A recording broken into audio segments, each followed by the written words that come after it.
முடைய நீதிகள் உள்ளுடைய முடைய நீதிகள் உள்ளுடைய பச்சை நிற முடையும்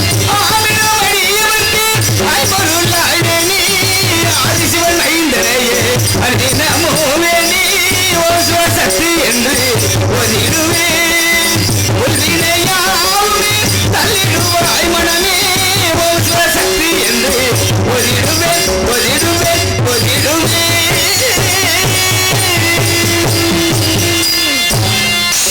வணக்கம். காந்தி வேதம் 6 சாஸ்திரம் 18 புராணம் 28 யாகம் 32 ஆரம் 62 கலைக்கானம் 96 ரத்தமகட்டும் இச்சிங்கார கலைவம்பகம் வந்திருக்கும் இளமை தாய் தந்தவர்களுக்கும் வருங்கால வாலிபர்களுக்கும் எதிர்கால இளஞ்சிங்கங்களுக்கும் காலையில் காடு சென்று மாலையில் வீடு திரும்பி இம்மண்ணை பொன்னாக்கி வரும் மாபெரும் விவசாய பெருமக்கள் அனைவருக்கும் கடமை கண்ணியம் கட்டுப்பாடு என்று சொல்லப்பட்ட காவல்துறை அதிகாரி ஐயா அவர்களுக்கும் மின்சாரம் வழங்கிக்கொண்டிருக்கும் மின்சாரத்துறை அதிகாரி அவர்களுக்கும் நான் அகத்திய முனிவன் பணிவான வணக்கத்தை தெரிவித்துக் கொண்டு என்னுடைய கலைப்படை தொடங்குகின்றேன்.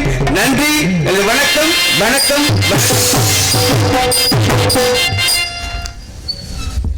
அன்றைய நாள் சிவபெருமான் திருமணத்தின் போது 33 கோடி தேவர்களும் 48 ரிஷிமர்களும் வடக்கே கைலங்களை ஓடினாலே இந்த பூலகமாகப்பட்டது. வடபகுதி தாழ்ந்தும் தென்பகுதி உயர்ந்து விட்டது. அப்பொழுது கூட்டத்தில் கூட்டமாக நின்று எனது தந்தை ஆதி பரவசி திருமணக்கனே ஆவலாக காத்திருந்த வேளையிலே மகனே அகத்தியா இவ்வுலகம் சமனை அடைய வேண்டும் என்றால் உன் ஒருவனால் முடியும். ஆகினால் நீ உடனே தென்திசை செல்லும் இடம்பெறுவித்தார். தந்தையே, நான் என்ன பாவம் செய்தேன்? என் கண்கள் தான் என்ன பாவம் செய்தது? தங்கள் திருமணக்கனே இங்கே எத்தனையோ பேர் கூடியிருக்க என்னை மட்டும் தென் திசை அனுப்புகிறீர்களே, நான் என்ன பாவம் செய்தது கேட்டேன். மகனே, இவ்வுலகம் சமநிலையிடம் என்றால் உன் ஒருவனால் முடியும்.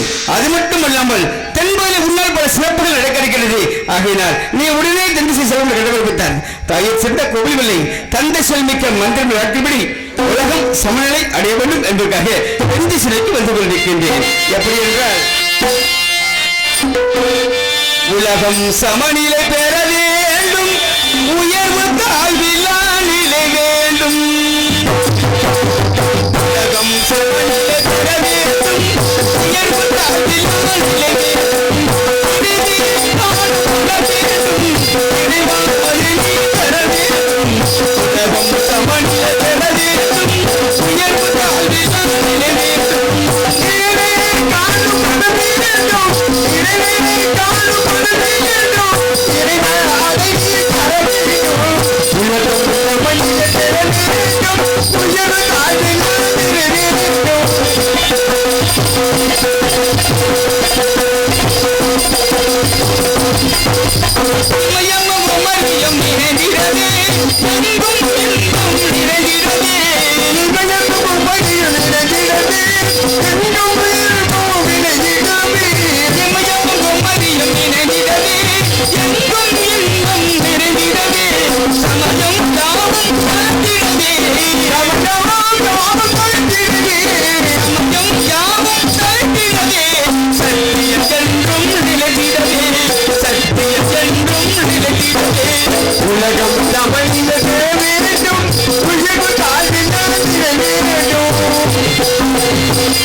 இவ்வாறு தென் திசை வந்தவுடனே என்னுடைய முயற்சியினாலும் என்னுடைய ஆதிய பரமசிவன் திருவள்ளினாலும் உலகம் சம்பளம் எடுத்துவிட்டது.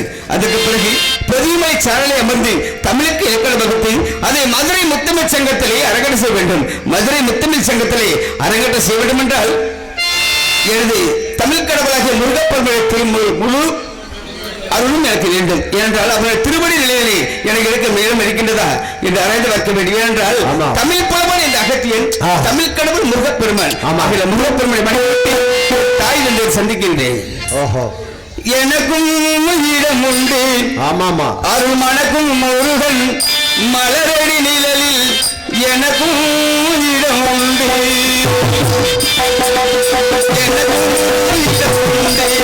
அருள் மணக்கும் முருகன் மலரடி நிழலில் எனக்கும்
முருகப்பெருமான் வழங்கி மதுரை முத்தமிழ் சங்கத்தை அரங்கேற்ற செய்துவிட்டு வடதிசைக்கு பார்க்கும் பொழுது நாத்தமிழ் எல்லை கூத்தாட்சி பள்ளம் அந்த கோபுர வார்த்தையை எனது தந்தை ஆதிய பரமசிவன் பெறப்பட்ட அந்த மைசாசுரன் என்பவன் ஆண்களை எல்லாம் அர்த்தரிக்கின்றான், ஆலயத்தில் நாம் இருந்து தருகின்றான், இளம்பெண்களை சூறையாடுகின்றான். நீதி அழிந்து விட்டது, நேர்மை அழிந்து விட்டது, தர்மம் அழிந்து விட்டது, அதுவும் தலைவிரித்து தடமடுகிறது.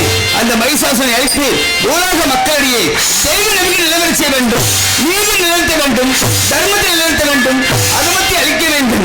ஆகையினால் அந்த வருத்தமுடியாக நீ நினைக்கும் பொழுது திருமணக்காட்சி அளிக்கிற மகனே என்று வருத்தி வழிபட்டார்கள். தந்தையை எங்கிருந்தாலும் என் மூலம் காட்சி கொடுக்க வேண்டும். ஐயனே நமக்கு